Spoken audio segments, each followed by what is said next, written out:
고린도 교회는 사도 바울이 세운 교회인데 그 교회에 여러 가지 문제가 많았습니다.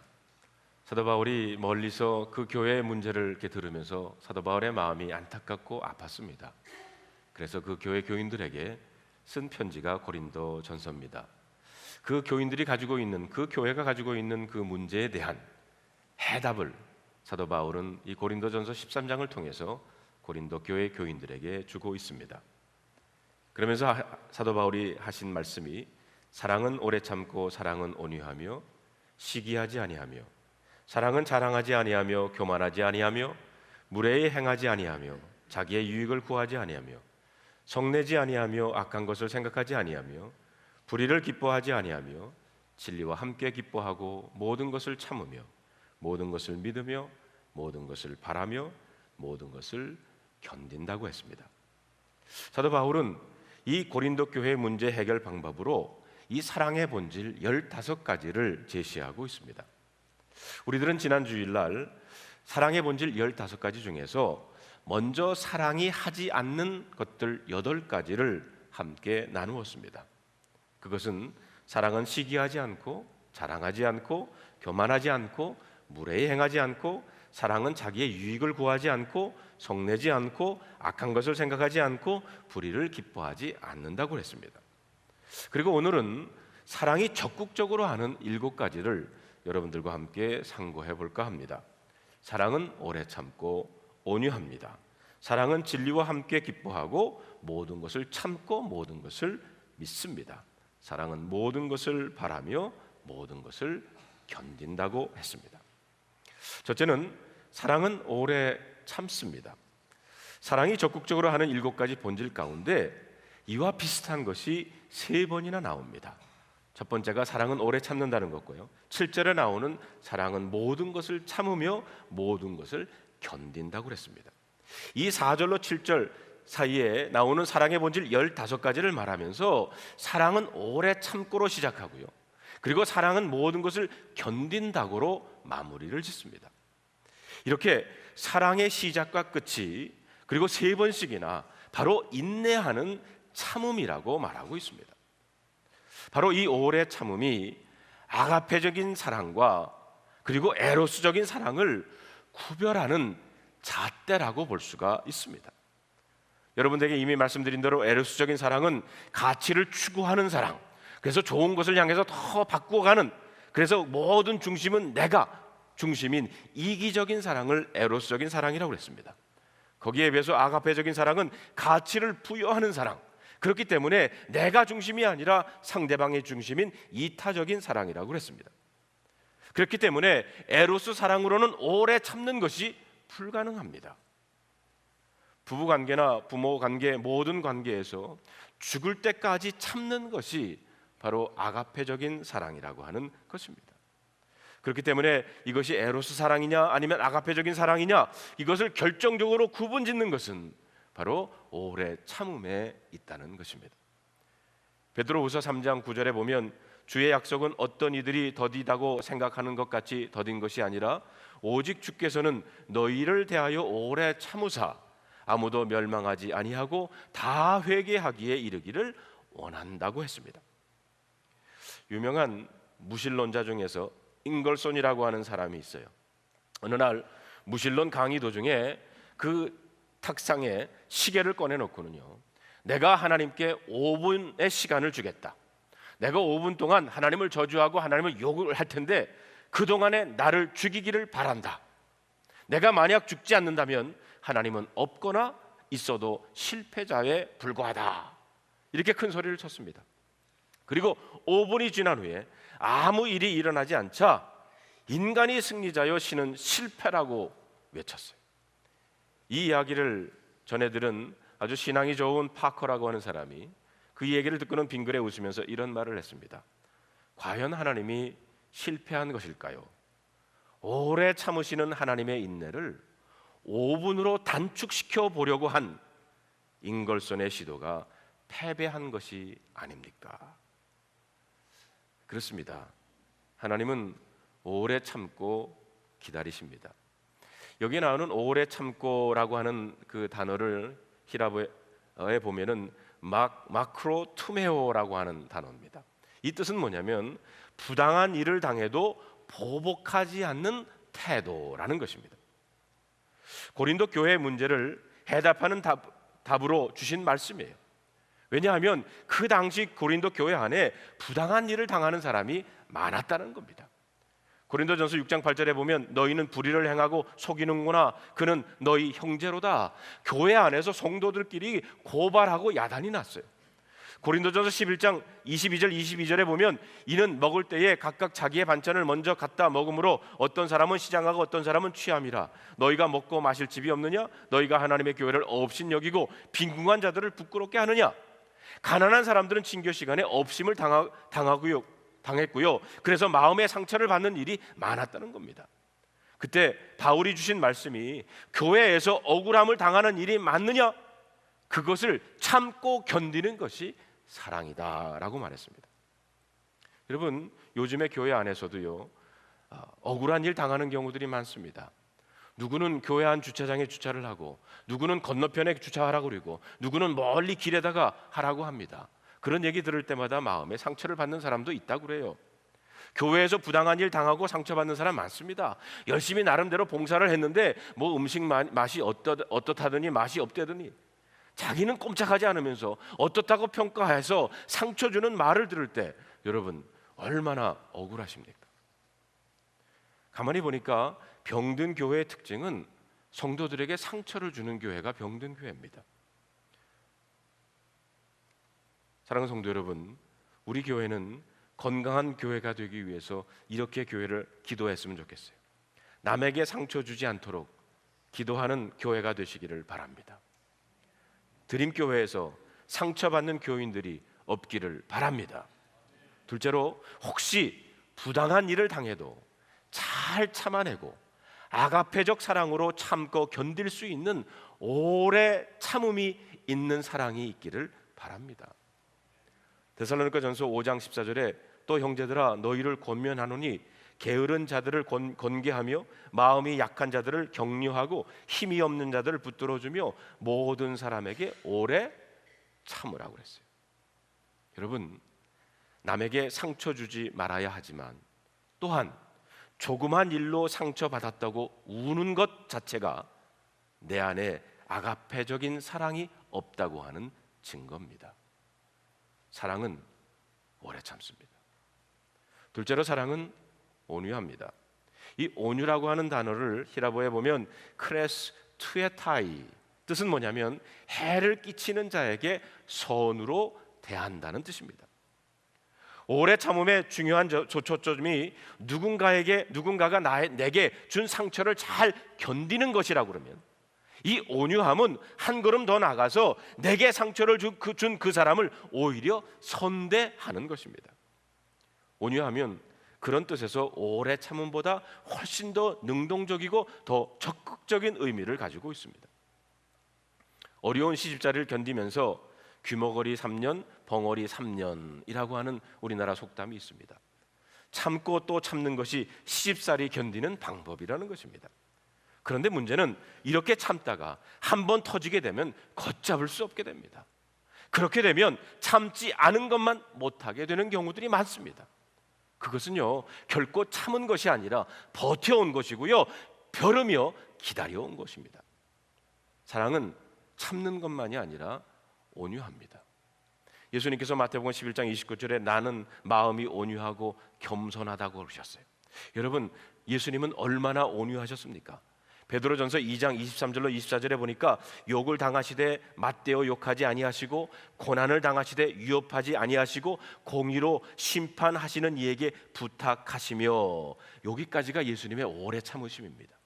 그 다음, 친히 나무에 달려 그 몸으로 우리의 죄를 담당하셨으니 이는 우리로 죄에 대하여 죽고 의에 대하여 살게 하려 하십니다. 그가 채찍을 맞음으로 너희는 나음을 얻었도다. 요 24절이 바로 예수님의 온유하심을 나타내는 말씀입니다.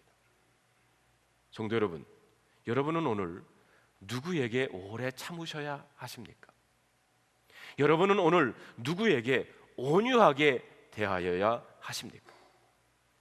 오래 참음의 영적 지경을 온유함으로 넓히시는 여러분들이 되시기를 바랍니다. 여러분, 사람을 바꾸는 것은 아무 힘없는 것 같은 아가페적인 온유함에 있습니다. 사랑은 온유합니다. 셋째로, 사랑은 진리와 함께 기뻐합니다. 생일을 맞이하면 생일 파티에 축하 노래를 부르죠. 생일 축하합니다. 이렇게 막 생일 축하합니다. 이렇게 1절을 부른 후에 2절은 또 이렇게 불러요. 왜 태어났니 성현아, 왜 태어났니, 이 험악한 세상에 왜 태어났니. 그 노래 들어보신 적 있으세요? 젊은 애들이 부릅니다. 그렇게 아주 어떻게 보면 실존적인 생일 노래예요. 생일을 축하하는 것이 아니라 왜 태어났니, 염세주의적인 노래말 표현입니다. 왜 이런 노래 표현이 나왔을까요? 그것도 생일 축하하는 노래의 말입니다. 그것은 세상이 험악해서가 아닙니다. 문제는 사랑이 식어지고 사랑이 없어졌기 때문입니다. 그리고 사랑의 허위성 때문입니다. 사랑 아닌 것을 사랑으로 생각하며 스스로도 속고 있기 때문입니다. 또한 사랑의 본질이 타락했기 때문입니다. 사랑이라는 아름다운 이름으로 악을 행하고, 사랑하기 때문에 죄를 용납하고, 사랑이라는 명목을 앞세워서 진리를 왜곡하는 시대가 되어버렸다는 것입니다. 먼저 사랑은 기쁨이요 행복입니다. 그런데 어쩌다가 사랑이 눈물의 씨앗이 되었는지, 어쩌다가 사랑이 총 맞은 것처럼 아픈 것이 되었는지 모르겠습니다. 하나님은 세상을 창조하시고 기뻐하셨다고 그랬고요, 그리고 사람을 창조하시고는 심히 기뻐하셨다고 그랬어요. 하나님 아버지의 사랑을 예수님은 누가복음 15장에 이렇게 비유했습니다. 둘째 아들이 가치를 추구해서 에로스적인 사랑을 가지고 재산을 가지고 집을 나갔습니다. 더 돈을 많이 벌기 위해서 집을 나갔어요. 에로스적인 것이죠. 그런데 그 집 나간 아들을 아버지는 그 아들이 돌아올 때까지 기다리셨어요. 그리고 그 아들이 돌아왔을 때 얼마나 기뻐하셨습니까? 먼저 보시고 뛰어나가셨고요, 좋은 옷을 입히셨고요, 손에 가락지를 끼우고 발에 신을 신기셨습니다. 누가복음 15장 23절로 24절에 보니까 살찐 송아지를 끌어다가 잡으라, 우리가 먹고 즐기자. 내 아들은 죽었다가 다시 살아났으며 내가 잃었다가 다시 얻었노라 하니 그들이 즐거워하더라. 여기서 나타나는 아버지의 사랑은 아가페적인, 가치를 부여하는 아가페적인 사랑입니다. 성도 여러분, 신앙생활은요 우중충하게 할 수 없습니다. 오늘 날씨같이 해서는 안 돼요. 여러분, 신앙생활은 기뻐야 됩니다. 여러분, 우리 일부 찬양대 대박입니다. 우리 일부 찬양대 6시 45분에 나와요. 그런데 항상 이게 찬양 연습할 때 제가 들어가면 항상 웃다가, 제가 들어가면 막 멈추느라고, 웃는 거 멈추느라고 애들을 써요. 먹는 거 바리바리 싸가지고 자기들끼리 먹더라고요. 근데 여러분, 이렇게 사역도 섬김도 기쁨으로 해야 될 줄로 믿습니다. 아멘입니까? 근데 여러분, 성도 여러분, 혹시 섬기는데 불평이 생기십니까? 그러면 그 섬김 내려놓으세요. 그리고 왜 마음에 불편한 마음이 생겼는지 한번 곰곰이 생각해 보시길 바랍니다. 혹시 하나님에 대한 사랑이 식은 것은 아닌지요? 사랑은 진리와 함께 기뻐합니다. 근데 이거를 읽을 때요, 진리와 그리고 띄고 함께 기뻐합니다 라고 읽어야 돼요. 사랑은 함께 기뻐한다는 겁니다. 사랑은요 함께 하는 겁니다. 고린도 교회가 파당을 짓고 바울파, 에발로파, 아볼로파, 게바파, 그리스도파 분열이 돼가지고 서로 반목하기 시작했어요. 이것이 사도 바울의 마음을 얼마나 아프게 했는지 몰라요. 또 고린도 교회만 그런 게 아니라 빌립보 교회도 그런 일이 있었어요. 그래서 빌립보서 4장 2절에 보면 내가 유오디아를 권하고 순두개를 권하노니 주 안에서 같은 마음을 품으라. 4절에 보면 주 안에서 항상 기뻐하라. 내가 다시 말하노니 기뻐하라. 이 빌립보 교회 안에 열심히 섬기는 두 여인, 유오디아와 순두개라고 하는 여인이 있었어요. 아마 요즘으로 친다고 그러면 여성교회 회장 정도 됐을 것 같아요. 그런데 이 두 여인이 서로 반목을 하는 겁니다. 그 사람들에게 사도 바울이 편지를 쓰면서 주 안에서 같은 마음을 품고 주 안에서 기뻐하라고 그랬어요. 여러분, 부부는요, 그리고 교회를 섬기는 사람들은 같은 마음을 품고 한 방향을 바라봐야 될 줄 믿습니다. 여러분, 부부가 하나 된다고 하는 뜻은 몸과 마음이 하나 되어가지고 한 방향을 바라본다는 거예요. 그래서 제가 늘 주례하면서 그럽니다. 이제 서로를 바라보면서 사랑에 빠졌다 그러면 이제부터는 한 방향을 나란히 서서 보시기를 바랍니다. 그래요. 여러분, 교회가 하나 된다고 하는 말은 오늘도 우리가 성만찬식을 하겠지만 이 성만찬을 통해서 한 떡에서 먹고 한 잔에서 마시는 공동체가 되어서 한 주님을 섬기며 한 마음으로 한 방향을 향해서 나아가는 교회가 바로 하나 되는 교회가 되는 줄로 믿습니다. 사랑은 함께하는 거예요. 사랑은 또한 진리와 함께 기뻐하는 겁니다. 여러분, 참된 사랑은요, 문자 그대로 진리를 수호하는 기쁨을 지닌다는 의미를 가지고 있습니다. 우리 주변에 종종 이단적 교리를 가지고 우리에게 접근해 오는 이들이 많습니다. 만일 우리가 그들을 냉대하면 사랑이 없다고 비판을 받게 됩니다. 물론 우리는 상대가 이단자이든 범죄자이든 인간 그 자신을 향해서는 언제나 열린 사랑의 자세를 가져야 될 줄로 믿습니다. 그러나 그들의 잘못된 주장이나 왜곡된 교리까지 용납하고 옹호하라는 뜻은 아닙니다. 그것은 참된 의미에서의 사랑이 아니기 때문입니다. 얼마 전에 미국 장로교회에서 PC USA죠, 헌장을 거쳐가지고 결혼은 남자와 여자가 하는 것이 아니라 그냥 두 사람이 하는 것이라고 했습니다. 이 두 사람은 남자와 남자, 여자와 여자도 가능하다는 거예요. PC USA만 그런 게 아니라 우리들이 속해 있는 연합감리교회에도 그런 움직임이 자꾸 지금 일어나고 있어요. 아직까지는 그렇지 않지만.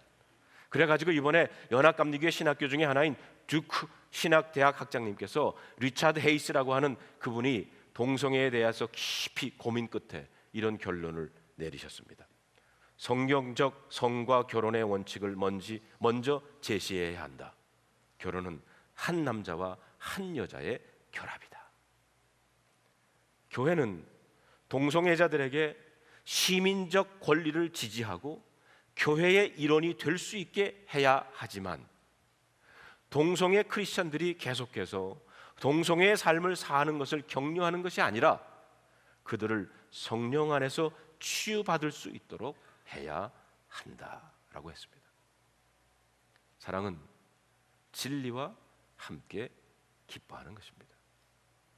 넷째로, 사랑은 모든 것을 참습니다. 여기 참는다고 하는 단어가요, 스테고라고 하는 단어를 썼는데 이 의미는 덮어준다라는 뜻을 가지고 있습니다. 사랑은 오래 참고 이렇게 시작을 했는데 또 두 번째로 사랑은 모든 것을 참는다는 거예요. 근데 이 단어가 달라요. 인내가 자주 등장하는 것은, 오래 참는 것이 자주 등장하는 것은 천국 백성으로 살아가는 덕목 가운데 바로 인내가 가장 그만큼 중요하다는 뜻입니다. 아가페적인 사랑은 스테고, 허물을 덮어준다는 거예요. 아까 제일 처음에 나왔던 4절에 나왔던 오래 참고, 이것은 부당한 일을 당할 때 보복하지 않는 태도라고 그랬습니다. 그런데 이 스테고는 오래 참음보다 더 적극적인 겁니다. 부당한 일을 당해도 보복하지 않고 더 나아가서 그 허물을 덮어주라는 겁니다. 그런데 여러분, 허물을 덮어주는 게 힘든가요? 아니면 까발키는 것이 힘든가요? 솔직히 한번 여러분 생각해 보시기를 바랍니다. 김 집사 알지? 박 집사가 전화 걸어가지고, 그게 인간이야? 내가 오늘 얼마나 억울한 일을 당했는지 알아? 그 사람 왜 그래? 말을 그렇게 해서 내 마음을 이렇게 휘집어 놔.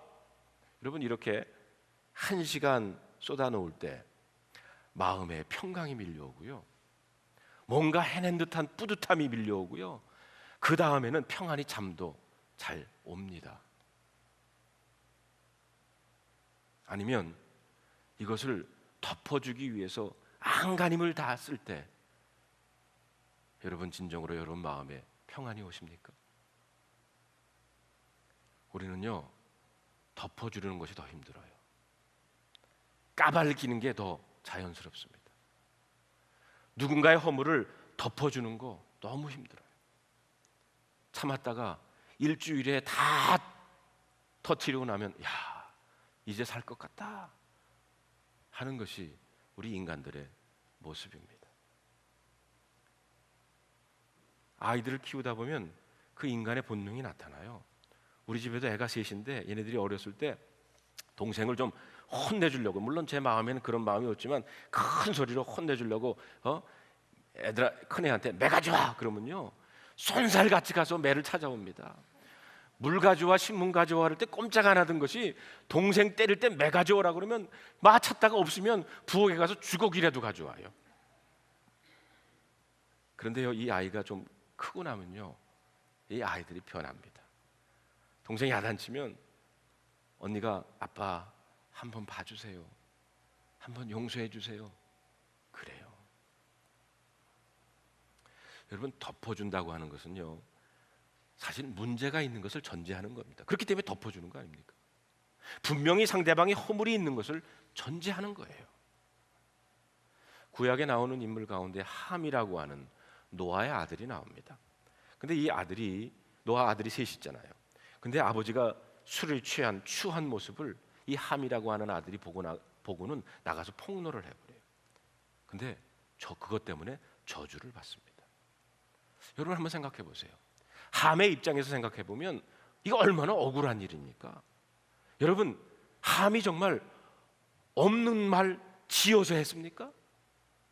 아버지를 모함하기 위해서 없는 말 만든 거 아닙니다. 함은요 본 것 그대로 정직하게 말한 것밖에 없습니다. 그런데 그것 때문에, 까발킨 것 때문에 함이 저주를 받았습니다.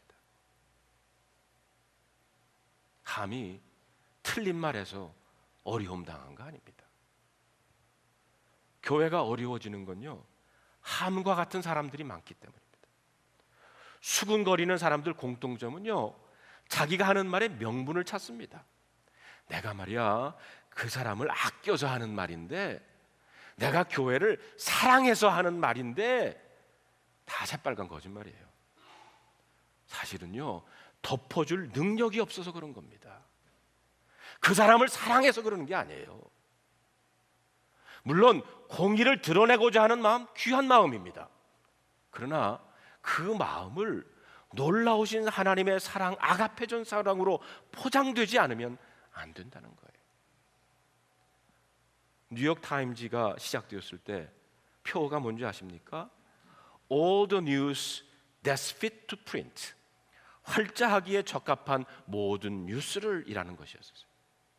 이 말은 다시 말하면 모든 뉴스가 사실이라고 해서 다 활자하기에 적합한 것은 아니라는 것입니다.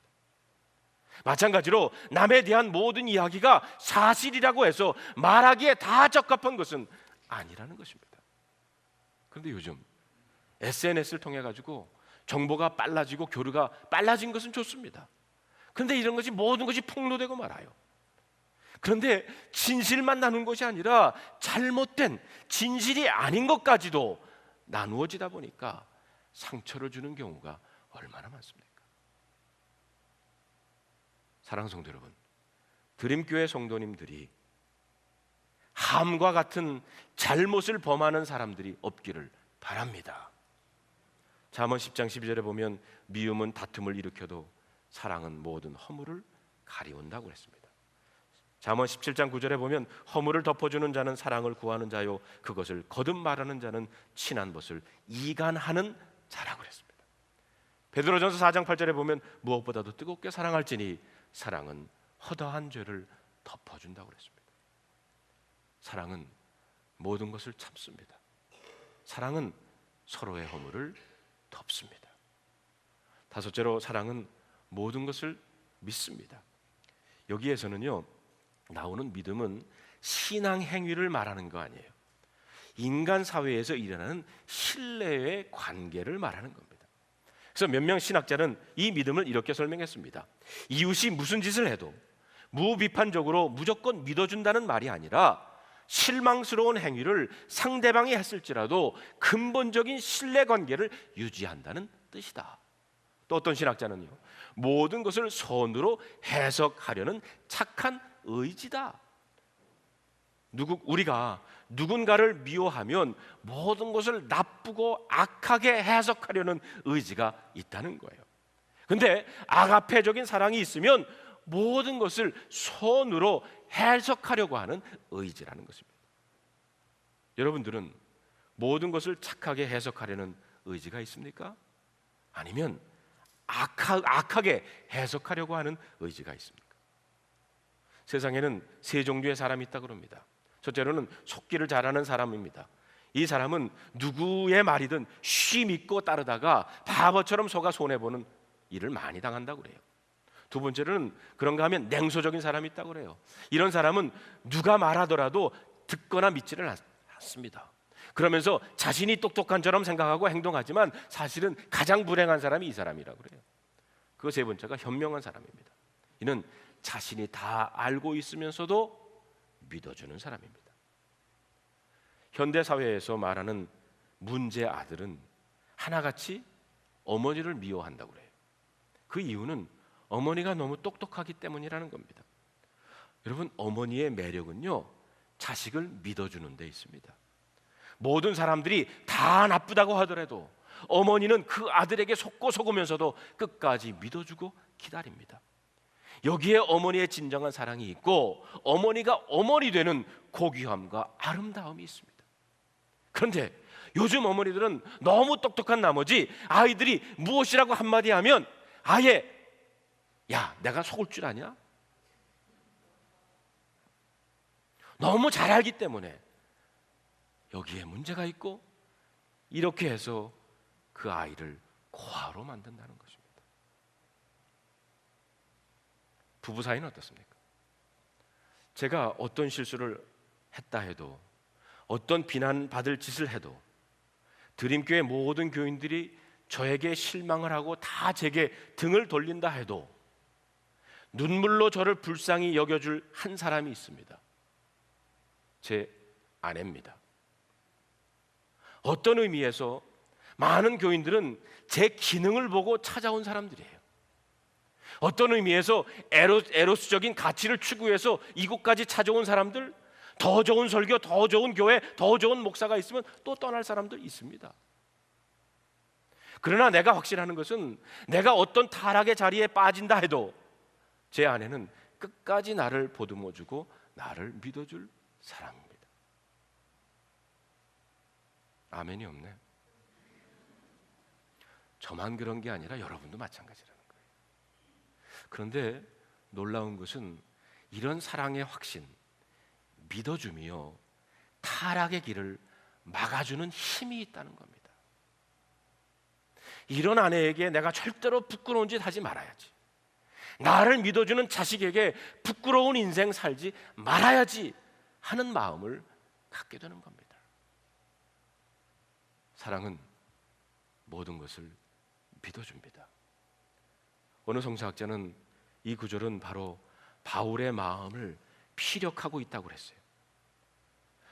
바울을 실망시킨 그 고린도 교회 교인들이지만, 문제가 많은 교회이지만 바울은 고린도 교회를 향해서 이 편지를 쓰면서 하는 말이 내가 너희를 아직도 믿고 있다고 하는 겁니다. 고린도 교회가 타락하고 변들었지만 그 교회는 여전히 하나님의 교회요, 예수 그리스도가 머리 되시는 거룩한 교회라는 것입니다. 뿐만 아니라 아무리 교회가 변질되었어도 그 교회는 변화될 수 있다는 겁니다. 성령으로 사랑이 회복되면 그 변질된 교회는 다시 변화될 수 있다는 것입니다. 사랑하는 성도 여러분, 우리에게 이런 믿음이 필요합니다. 사랑은 모든 것을 믿어줍니다. 여섯째로, 사랑은 모든 것을 바랍니다. 영어 성경에 보면 hope이라고 그랬어요. 고난, 어려움 중에서도 희망을 잃지 않는 태도가 바로 사랑이라는 겁니다. 리빙 바이블에 보면 항상 최고의 것을 기대한다고 그랬고요, 메시지 성경에 보면 사랑은 항상 최고의 것을 기대한다고 그랬습니다. 엘리자베스 브라우닝은 사랑하는 사람은 기적을 믿는 사람이라고 그랬습니다. 사랑은 불가능한 것을 기대하고 소망한다는 뜻이에요. 한 의과대학에서 교수가 한 이야기를 들려주고 학생들에게 이런 질문을 했어요.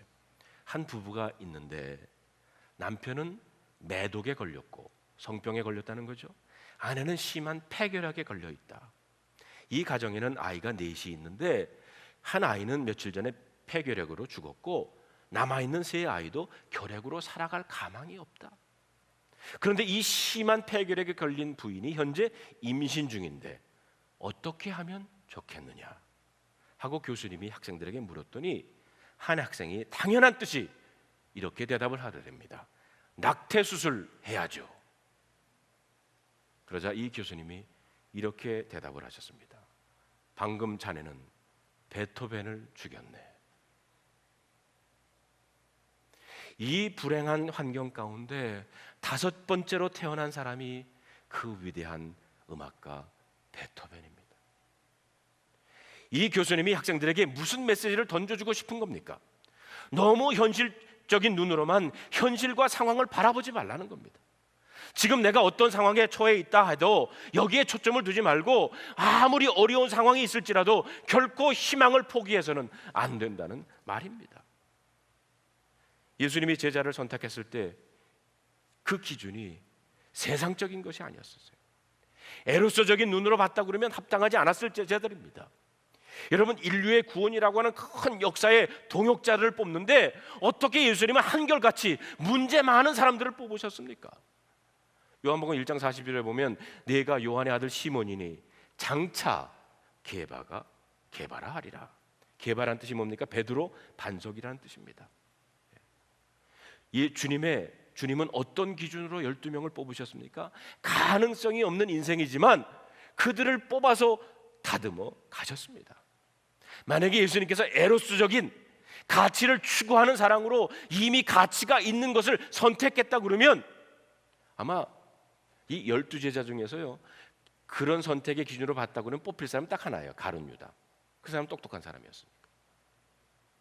그러나 예수님은 아가페적인 가치를 부여하는 사랑으로 베드로, 마태, 요한, 안드레, 가치를 부여하기 어려운 존재였지만 예수님은 현재의 눈으로 보지 않고 예수님의 초점은 미래에 두고 희망에 뒀던 겁니다.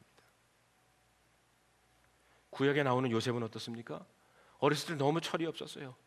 꿈을 꾸었는데 밭에서 곡식단을 묶었더니 자기 단은 일어서고 나머지 단, 당신들의 단은 다 자기 단에 향해서 절을 했다고 이렇게 얘기를 합니다.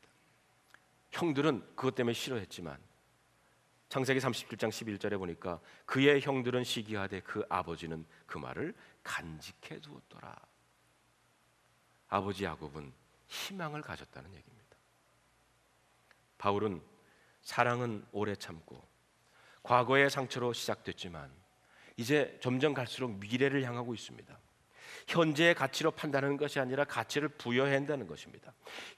나의 현실은 시몬처럼 초라하지만 내 현실은 형에게 두드려 맞고 욕이나 먹고 노예로 팔려갔지만 장차 나는 요셉처럼 온 나라를 구원할 위 가운데 창고의 문을 열고 많은 사람들을 먹여 살리는 그런 위대한 인물이 될 것이다.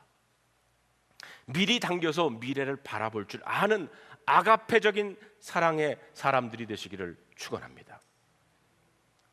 사랑은 모든 것을 바랍니다. 7번째로 사랑은 모든 것을 견딥니다. 여기 견딘다고 하는 것이 히라브로 보면 휴포메네이, 휴포라는 것은 아래, 밑에라는 뜻이고요. 메네이는 남는다는 겁니다. 사랑은 끝까지 견디어 남는다는 거예요. 모두가 다 떠나가고 모든 것이 다 변해도 사랑만은 남는다는 겁니다. 사랑은 어떤 비난이나 고난도 다 견디어낸다는 거예요. 견딘다는 것은요, 힘든 상황 속에서도 기다린다는 행위입니다. 여기 견딘다는 말에는 고난이 전제되어 있어요.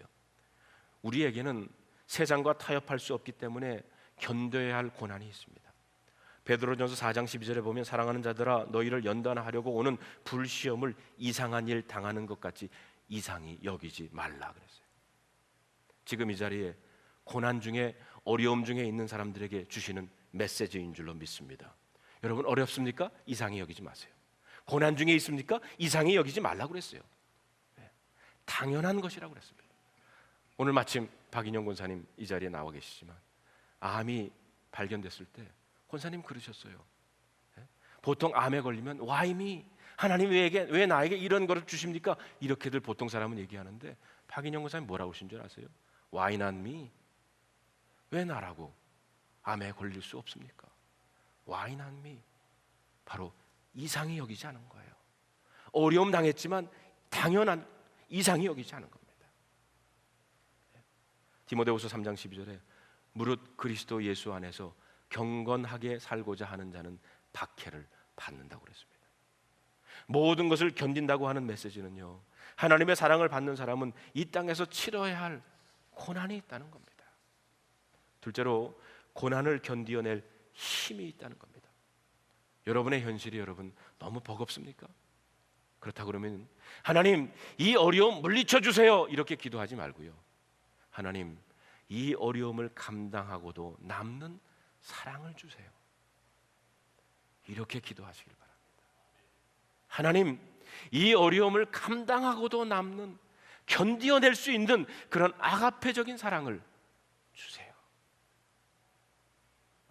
셋째로 고난을 견디기 위한 무기가 필요한데 그게 바로 기도입니다.